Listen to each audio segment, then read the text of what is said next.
The power of thinking big, a story to change your life. What if I told you your life isn't small, your thinking is?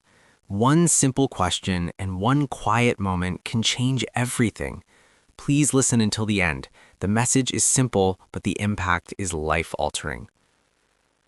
In a quiet town lived a young man named Ravi. He wasn't famous or wealthy. He worked in a cramped print shop, spending his days surrounded by the smell of ink and the sound of old machinery. He swept floors, organized paper, and printed bills.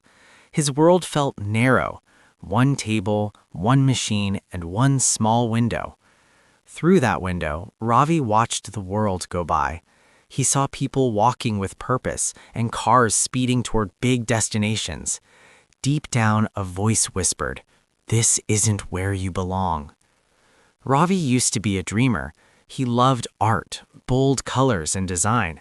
But when his father got sick and money got tight, those dreams went silent.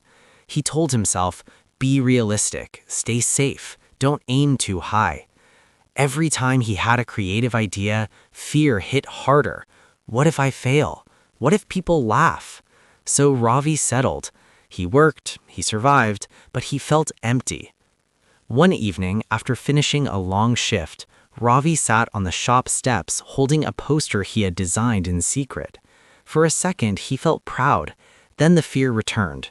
"You're just a print shop worker. No one cares about your art." So Ravi folded the paper, hid it in his bag, and walked home. The next morning, a regular customer named Mr. Ayer came in. He was a quiet man with sharp, observant eyes. He noticed the poster sitting on Ravi's desk. "Did you design this?" Mr. Ayer asked. Ravi felt a knot in his stomach. "Yes, just for practice," he mumbled. Mr. Ayer looked him in the eye and asked a simple question. "Why are you hiding it?" Ravi didn't have an answer. Mr. Ayer smiled gently. "Ravi, you live in a small room, but your window is huge. Why do you keep looking down at the floor?" He continued, "Most people don't fail because life is hard. They fail because they think small. Tell me, if there was no fear and no limits, what would you do?" Ravi stayed silent, but that night the question kept him awake. For the first time in years, he let himself imagine a bigger life. "I want to create. I want the world to see my work." The next day, Ravi made a choice. He didn't quit his job or do anything reckless. Instead, he stayed 1 hour late every day to practice. He started sharing his designs online. At first, there was silence, then a like, then a comment. The fear didn't go away, but it got quieter because his vision got louder.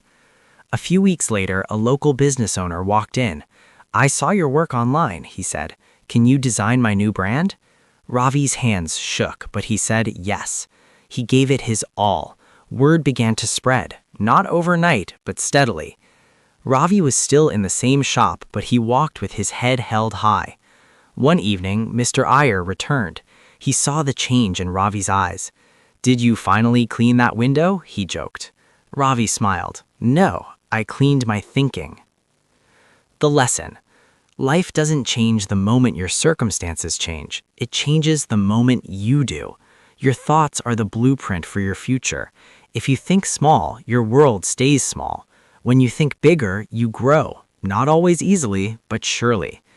This story isn't just about Ravi. It's about you. Are you thinking small because of fear, or are you brave enough to imagine something bigger? When your thinking changes, your life changes.